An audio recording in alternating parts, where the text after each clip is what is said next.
Warm welcome, Enolia, our friend. Since the Third World Parliament of Spirituality held for Africa, we created a spiritual parliament for Africa a couple of years back. And let me take it as a privilege to introduce Enolia, Manisha, Monica ji. Yes, sir. Yeah, can you introduce? Yeah, I'll share about the Enolia, ma'am. Yes, please. Yes, please. Thank you very much.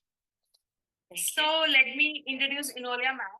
And she's a modern day medicine woman, author, social entrepreneur, and award-winning international speaker. Wow, ma'am, wow. And she shares ancient wisdom to enrich our modern lives. And she has traveled the world to study with indigenous and elders of the Ojibwa Lakota. Sorry, if I'm pronouncing something incorrectly, you are going to correct it. And Yaqui of North America to the Mapuche of Chile to the Luhya of Kenya, just to name a few. This foundation guided Enolia to teach, counsel, heal, and empower others to reach their goals. Wow. Her 20 plus years of navigating the dynamics of the corporate world fortified her with leadership development, performance excellence, and empowerment coach. A natural orator, Enolia harmonizes corporate experience with a broad knowledge of base, including many facets of energetic medicine, and all of which are focused on healing and empowerment of the souls. Wow. Welcome, Enolia, ma'am. And over to you. If I pronounced incorrectly, I'm really sorry. You can correct me that way. You did wonderful. No problems at all. Thank you so much for the beautiful welcome. I am excited to be here. And I'd like to share with you my thoughts in terms of healing. Healing from the perspective of self-realization. We all reach a precipice in our life when we want to understand what our purpose is. We want to know what it is that we are here for, why we are here, what we can contribute to humanity. And in that perspective, we are living that human life of doing and the roles that we play and the being that we feel that we have to do in order to fulfill those roles. And somewhere in the midst of that, we get lost. We get lost in the roles, thinking that the roles define us versus us defining the role. So part of this perspective is that we step back and we become the observer. And in becoming the observer, what it is to observe yourself as the being as you are. So for a moment, if you were to step back and you were to look at the roles that you played in life, like a hat that you could take off, and you took off the hat of the mother or the dutiful father, and you took off the hat of the uncle or the auntie or the nephew or the niece or the employer, the employee, and you took off all of those hats, what do you have left when the role is no longer defined in a human way? You have that energy being. You have who you are as a light. Without the human expectations, definitions that we all take on in order to navigate this thing called life. And when looking at that perspective of the fact that you are energy housed in a physical container, and that the roles are no longer defining you, who are you? What are you? I subscribe that we are all energy beings housed in that physical container.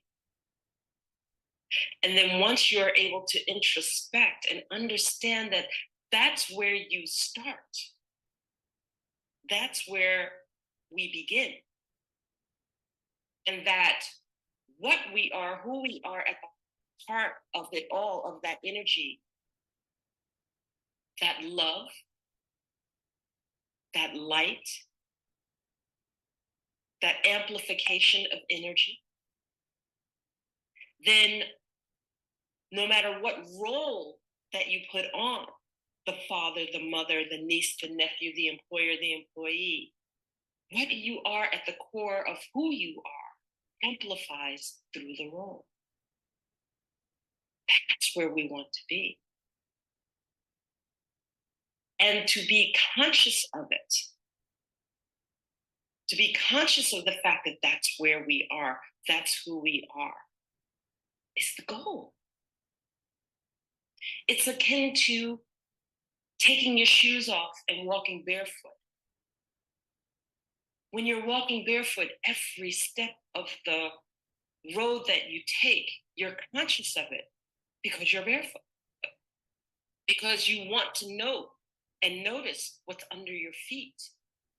You want to engage and make sure that you're feeling the reality of that which supports you. Because you could get hurt if you're not aware. So you're conscious of every step that you take. But we walk around with our shoes on. We walk around without that consciousness or awareness each step because we feel that we have this superficial covering that allows us to act and be and do and not have to be conscious of every step that we take. So what are the tools that keeps us in that self-realization, that understanding that every step that we take counts, every decision that we make counts? Let's start off with the power of our voice. You see, when we look at the power of our voice, that intonation, that amplification of the tone and of what we have to say,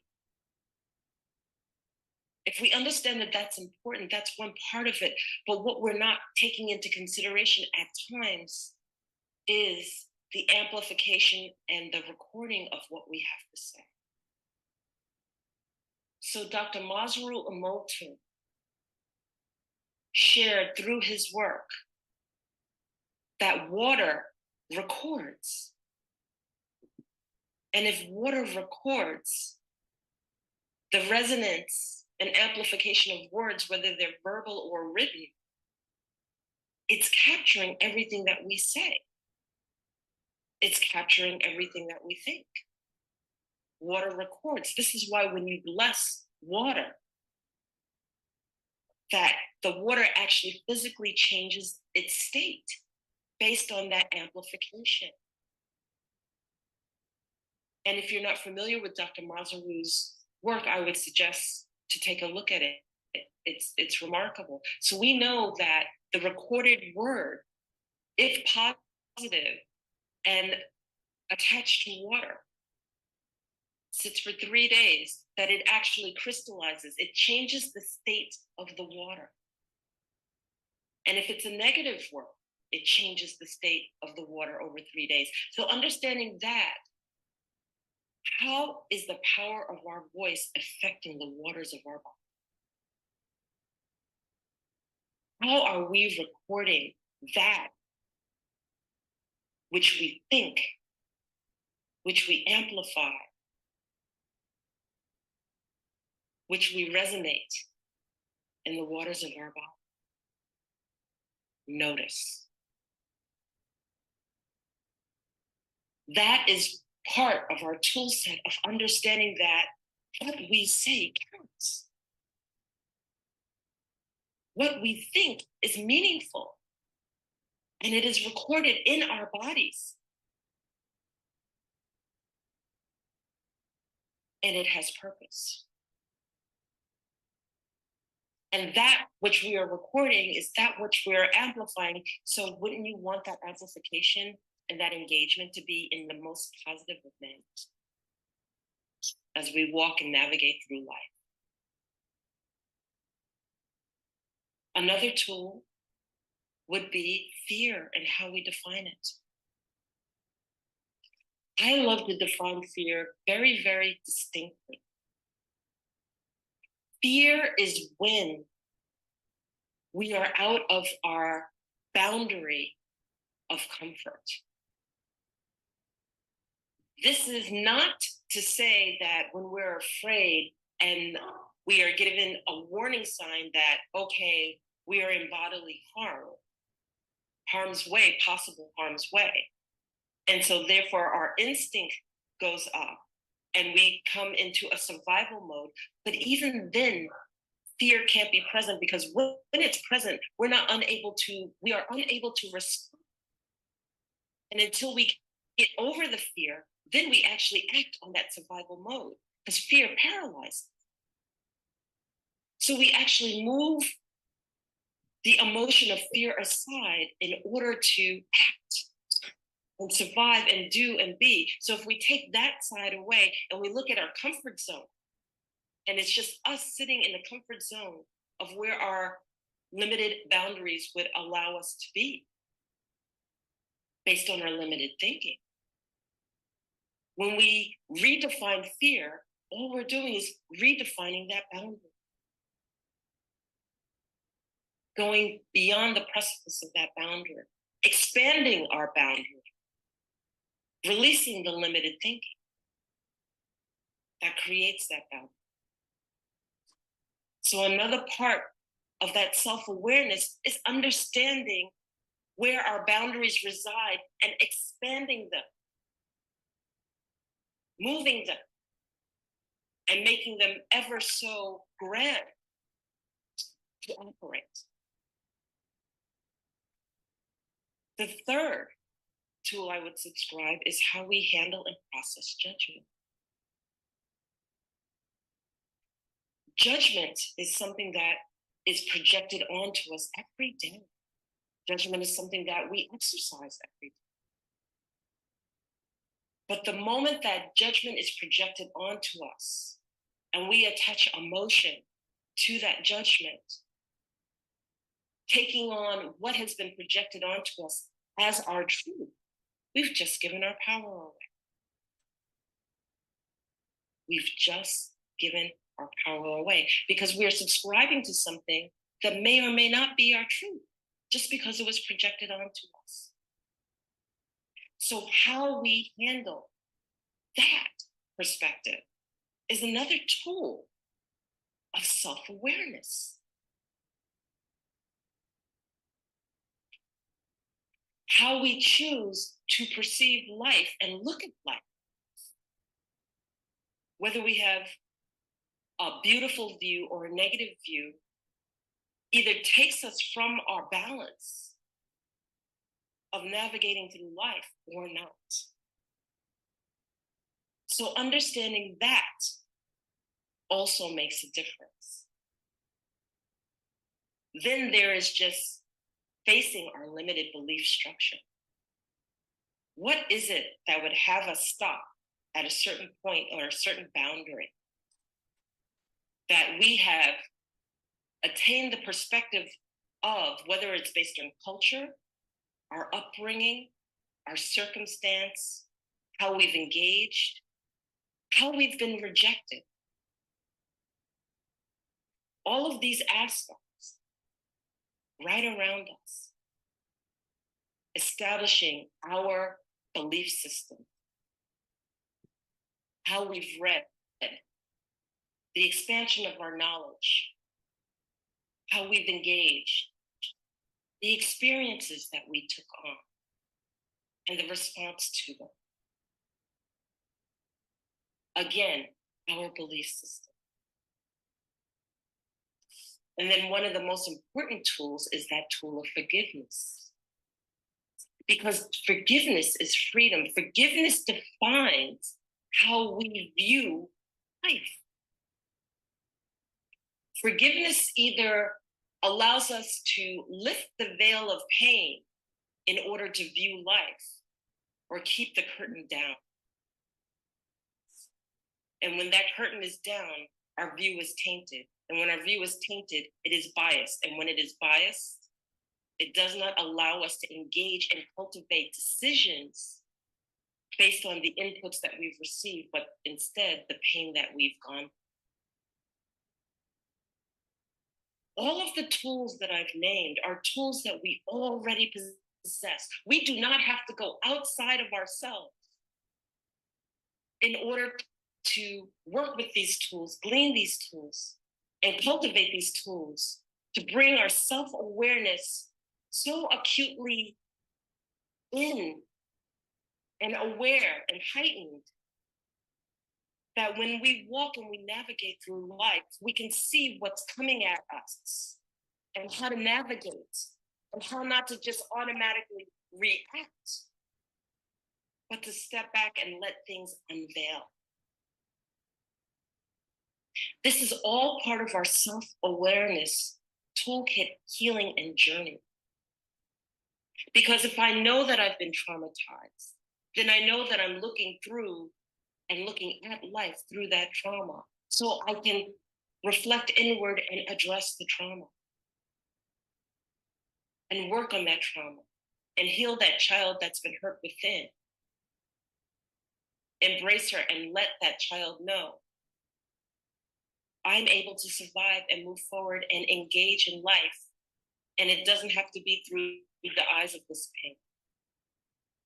So understanding all of these aspects, putting them together as a toolkit for my self-awareness journey is everything that I need to heal and to work within.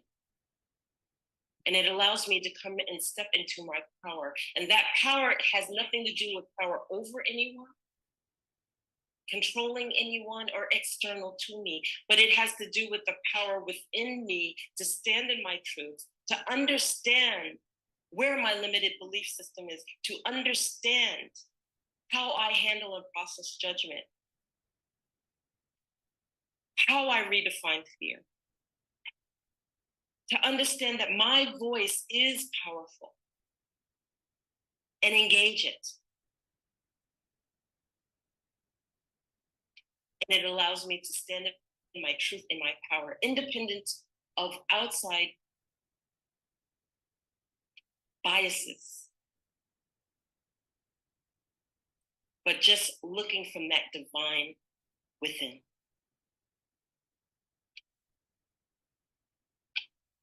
So I share with you my work, my foundation, how I take those who are interested through the journey of self-realization and self-healing. The work is not for those who are not willing to step up. You have to want it within in order to truly, truly make the shift and that conscious transformation. So thank you.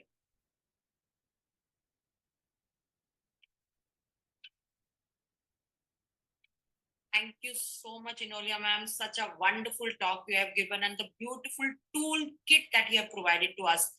Well, listening to you, I was remembering one quote. You can change your world by changing your words. And remember, death and life are in the power of tongue only. And the best part that you told about, as you were saying that there's a power in your voice. Whatever you speak, that creates the world.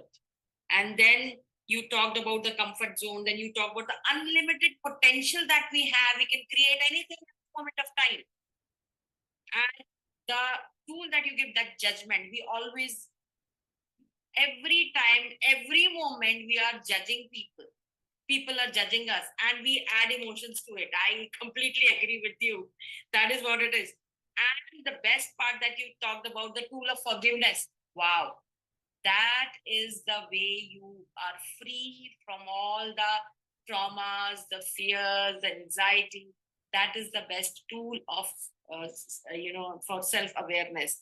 And you talked about, embracing, you talked about engaging. Wow, you are so powerful. Every individual on this earth is so powerful that they can create the whole world from within only. So thank you so much for such powerful and wonderful talk that you have given. So much insights we got from your talk. Thank you so much. Thank you. And thank you for giving your precious time to us. Thank you and God bless you. Anybody would like to ask, and because she has come specially here, and we really want everybody to, take some, golden nuggets from her, as she's here with us. She can spare some more time with us. That will be our, we are privileged to that you are here with us. Anybody would like to share? Yogendra sir. Yeah. So thank you, Enolia. Enolia Foti is a grandmother. Oh, wow. Yeah, and she's a very wise spiritual lady living in Angola. And we are going to do, yeah, we are going to do some podcasts on the ancient civilizations of the world very soon. And there are more than 46 civilizations in the world. Many have become extinct.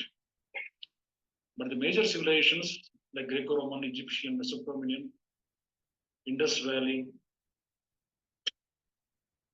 Chinese, and Mayan civilizations, which are surviving to a certain extent.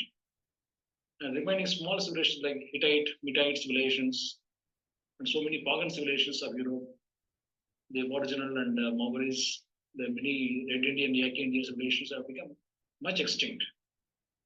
Despite all these things, so-called extinct civilizations also have left some mark in the form of excavations, in the form of archaeological discoveries, in the form of numismatics, and some other clay molds, tablets.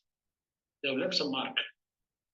Based upon this, the historians, archaeologists, and spiritual people have connected so many dots, drawing a beautiful prehistorical and historical stories, valid with evidence. They're going to pull everything out and record everything for the benefit of the mankind. They're going to do that. Myself and Enolia are going to work together to produce, contribute in this direction very soon. Thank you, Enolia. Thank you so much, and thank you for the opportunity. I feel honored to be here with all of you. And it's us. We are those beacons of light. So I'm here with you.